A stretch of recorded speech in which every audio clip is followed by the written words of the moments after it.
Hello అందరికీ welcome back to our channel. ఎప్పుడు పాయసం ఒకే రకంగా చేయకుండా ఈ రకంగా హెల్దీగా ప్రిపేర్ చేసుకోండి. సగ్గుబియ్యం పాయసం అనేది చాలా హెల్దీ అండి.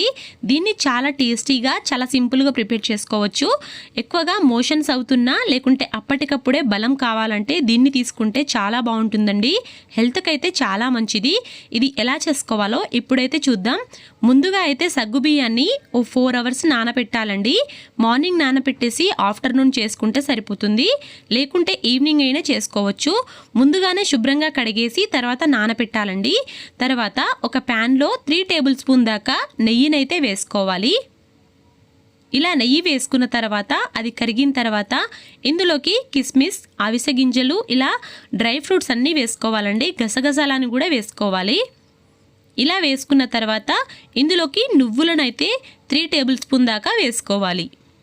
మీ దగ్గర ఉన్న డ్రై ఫ్రూట్స్ బాదం, జీడిపప్పు ఉంటే అవి కూడా వేసుకోవచ్చండి. అవన్నీ వేసేసిన తర్వాత 5 మినిట్స్ అయితే దీన్ని ఫ్రై చేసుకోవాలి.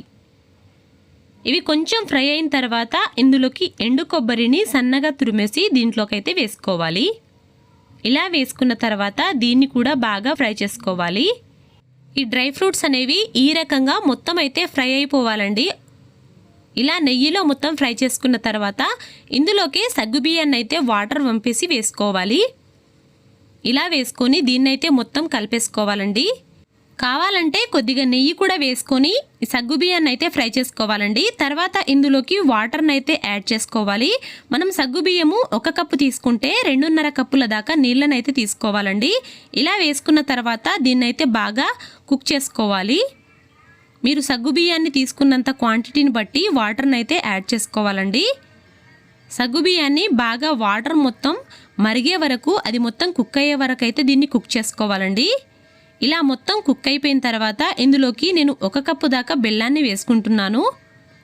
2 కప్పుల సగ్గుబియ్యం ఉంటే 1 కప్పు దాకా బెల్లాన్ని అయితే వేసుకోవాలండి. ఈ రకంగా బెల్లాన్ని వేసుకున్న తర్వాత బెల్లం అనేది కరిగిపోయే వరకు బాగా కుక్ చేసుకోవాలి. గ్యాస్ అనేది మీడియం ఫ్లేమ్లో పెట్టేసి సగ్గుబియ్యాన్ని అయితే కుక్ చేసుకోవాలండి. ఇది కొంచెం బాగా కుక్ అయిపోయిన తర్వాత ఇందులోకి ఇలాచీలను అయితే వేసుకోవాలి. ఇలా వేసుకొని అది బాగా మంచిగా కుక్ అయ్యే వరకు దాన్ని అయితే కలుపుతూ ఉండాలండి. ఇలా మొత్తం కుక్ అయిపోయిన తర్వాత గ్యాస్ అయితే ఆఫ్ చేసుకోవడమే. ఇప్పుడు దీన్నైతే కొంచెం చల్లార్చుకొని సర్వ్ చేసుకోవడమే అండి, లేకుంటే వేడివేడిగా సర్వ్ చేసుకోవచ్చు. గ్యాస్ ఆఫ్ చేసేసి ఇలా గిన్నెలోకి తీసుకోవాలి. చాలా బాగుంటుంది. కావాలంటే ఇంకా ఎక్కువ డ్రై ఫ్రూట్స్ కూడా వేసుకోవచ్చు. పైనుండి గార్నిష్ చేసుకోవచ్చు అండి. నా వీడియో నచ్చితే మాత్రం సబ్స్క్రైబ్ చేసుకోండి, లైక్ చేయండి, షేర్ చేయండి, కామెంట్ చేయండి. Thanks for watching.